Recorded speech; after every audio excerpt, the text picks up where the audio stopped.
Well বন্ধুরা, এই সপ্তাহে রিলিজ হয়েছে অক্ষয় কুমার ও টাইগার শ্রফের অ্যাকশন ধামাকা সিনেমা বড়ে মিয়া ছোটে মিয়া। সিনেমা নিয়ে আগে থেকেই প্রচুর কেস ছিল, তাই সব থেকে আগে অন্য সিনেমা ছেড়ে আমি এই সিনেমাটা দেখি। এখানে প্রথম থেকেই একটাই জিনিস দেখতে পেয়েছি, অ্যাকশন, বন্দুক, গুলি, বোমা, গাড়ি ওড়া, hand to hand combat fight scene. হ্যাঁ, এটাই, এই অ্যাকশন সিনই শুধু পুরো সিনেমাতে আছে, তাছাড়া আর কিছুই নয়। অ্যাকশনের দিক থেকে 5-এ 5 পেলেও অন্য জিনিসের দিকে এই সিনেমা পাবে 0, কারণ সিনেমার মধ্যে তেমন কোনো দম নেই। সেই পুরনো জিনিসকেই নতুনভাবে ঘষে মেজে একটু অন্যরকমভাবে আলাদা মশলা মাখিয়ে দেখানো হয়েছে। আপনি শাহরুখ খানের সিনেমা পাঠান তো নিশ্চয়ই দেখেছেন, তো কাহিনীর প্লট ঠিক সেই রকম, তবে একটু অন্যরকম, একটু টুইস্ট নিশ্চয়ই আপনার জন্য রাখা হয়েছে, না হলে মানুষ দেখবে কেন। একটু এআই এর দিক থেকেও মডার্ন হবার চেষ্টা করা হয়েছে, এর সঙ্গে সিনেমাতে কিছু ভিএফএক্সও দেখানো হয়েছে। এছাড়া টাইগার শ্রফের যে ক্যারেক্টারটা আছে সেটাকে একটু কমেডি রাখা হয়েছে, মানে ডায়লগ বলে হাসানোর চেষ্টা করা হয়েছে, তা না হলে পুরো সিনেমা একদম বোরিং লাগতো।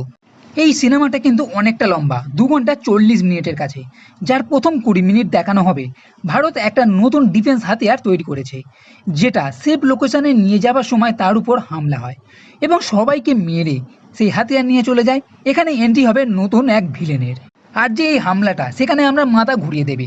এখানে সব কিছু দেখানো হয়েছে, কম্বাট হেলিকপ্টার, ট্যাঙ্ক, তোপ, মানে ডিফেন্সে যা আছে সব কিছু দিয়ে হামলা হচ্ছে। এর পরের 20 মিনিট অক্ষয় কুমার আর টাইগার শ্রফের এন্ট্রি হবে, ক্যাপ্টেন ফেডি আর রাকেশে আফগানিস্তানে তালিবানের হাত থেকে কিছু হোস্টেজকে বাঁচানোর একটা মিশন করবে, যেখানে গোলাগুলি, ব্লাস্ট, মারপিট সব কিছুই দেখতে পাবেন। এরপর কাহিনী কিছুটা আগে পিছু হবে, এই দুজন ভিলেনের হাত থেকে হাতিয়ার ফিরিয়ে নিয়ে আসবে। মোট কথা গল্প হচ্ছে এইটা, কিন্তু সেকেন্ড হাফের কাছে একটা টুইস্ট নিশ্চয়ই রাখা হয়েছে।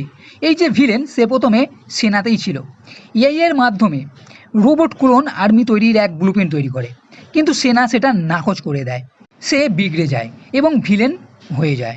মানে গল্প মোটামুটি সবাই বুঝতে পেরে যাবে, শুধু এটা দেখার বিষয় হলো যে শেষটা কিভাবে হবে। আগেই বললাম যে সিনেমাতে কিছু টুইস্ট রাখা হয়েছে, তা না হলে দর্শকরা দেখবে কেন। সিনেমার মধ্যে অ্যাকশন তো আছে, কিন্তু এন্টারটেনের আশা আপনি করবেন না, কারণ মেকাররা মনে করেছে গল্প চুলোই যাক, শুধুমাত্র অ্যাকশন দেখালেই হয়ে যাবে। পুরো সিনেমা দেখে তো আমার এই কথাটাই মনে হয়েছে। এই সিনেমা আমার খুব একটা ভালো লাগেনি, আর আমার বিশ্বাস আপনারও খুব একটা ভালো লাগবে না। তাই এই সিনেমা দেখার জন্য হুড়োহুড়ি করার দরকার নেই। আর এই কথাটা শুধু আমি বলছি না, সমস্ত রিভিউরাই এই কথাটাই বলছে। রেটিংয়ের দিক থেকেও সিনেমা খুব একটা ভালো পর্যায়ে নেই। এই সিনেমাকে শুধুমাত্র অ্যাকশন দেখানোর জন্য 2 স্টারই দিতে পারবো, তাছাড়া আর কিছুই নয়। তো বন্ধুরা, এই ভিডিও যদি ভালো লেগে থাকে তাহলে লাইক করো, কমেন্ট করো, শেয়ার করো, আর এই চ্যানেলটি সাবস্ক্রাইব করতে কখনোই ভুলবে না। এই ভিডিও দেখার জন্য ধন্যবাদ।